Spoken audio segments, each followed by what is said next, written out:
Right guys, in my hands today I've got the RBZ, or otherwise known as the Iron. So the RBZ Iron's going to give this iron a hit, let you guys know a little bit about it and who might be able to use it.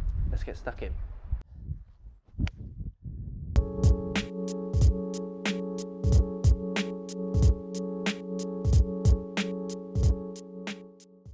So here we go, the TaylorMade RBZ or Irons.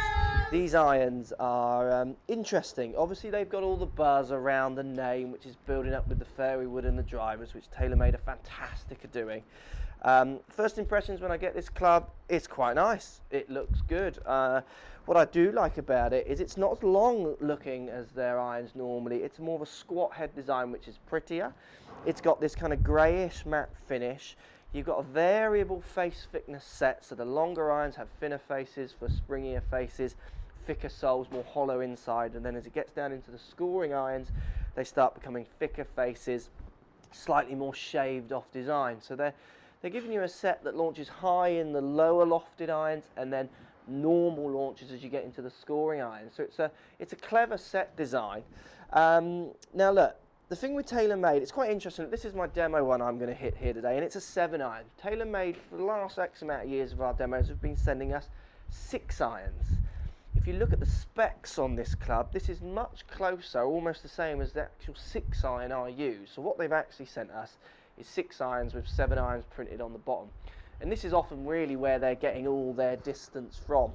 The sound and the feel of the face, they're obviously only able to move that certain amount, which is why they don't have to crank the loft and make it longer to then justify their distance statements. Because you go on their website, the statements connected with distance are, and this is a quote, and anyone who goes on the website might get this joke, they're slightly laughable. So that's a joke for anyone who goes, just go on the TaylorMade website and you'll see why I'm saying that.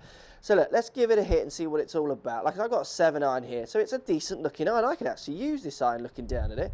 It feels exactly like my 6. It's long and it's less lofted, so don't be fooled by their specs. Let's give it a hit, see what it feels like.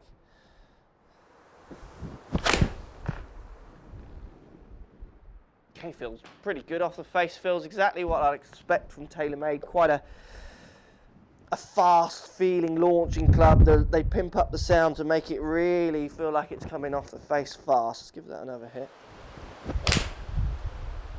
It's a medium to highest launch with the 7. I mean, it's no problem getting it up in the air. The sole is, again, it's a similar thickness maybe to the 2.0s. I like the look, it's less offset. The grey, it almost reminds me of the Ping, the grey matte finish. It's a decent looking club. Now, this club, like, I haven't got the longer iron, which is a shame. The 4-iron looks quite good. I've seen it. It's thicker and it's like a little wood.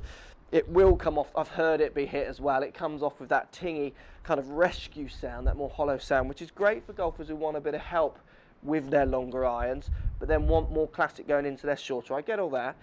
The sand wedge in this set has a funky sole on that's meant to do every bounce option out there, which I don't buy into so much. If you're serious about your short game, I'm sure you're not going to buy into that. This set of clubs almost to me feels like it's aimed at the golfer who doesn't want to maybe work that hard or even think that hard.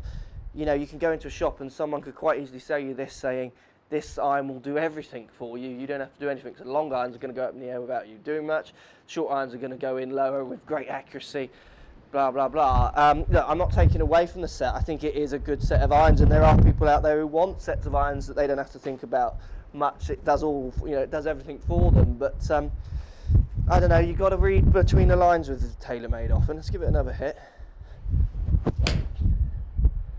It's a nice hit. It's a windy day here today, and that is going up too high for me. So it definitely is aimed at golfers who want a bit of help with their launch. It's a good looking set.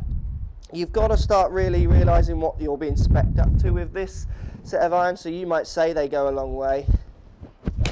So this club will go further than my 7-iron, and it has a 7 printed on the bottom. But if you look closely at the specs, it's actually not a 7-iron, just because it's got 7-iron written on the bottom.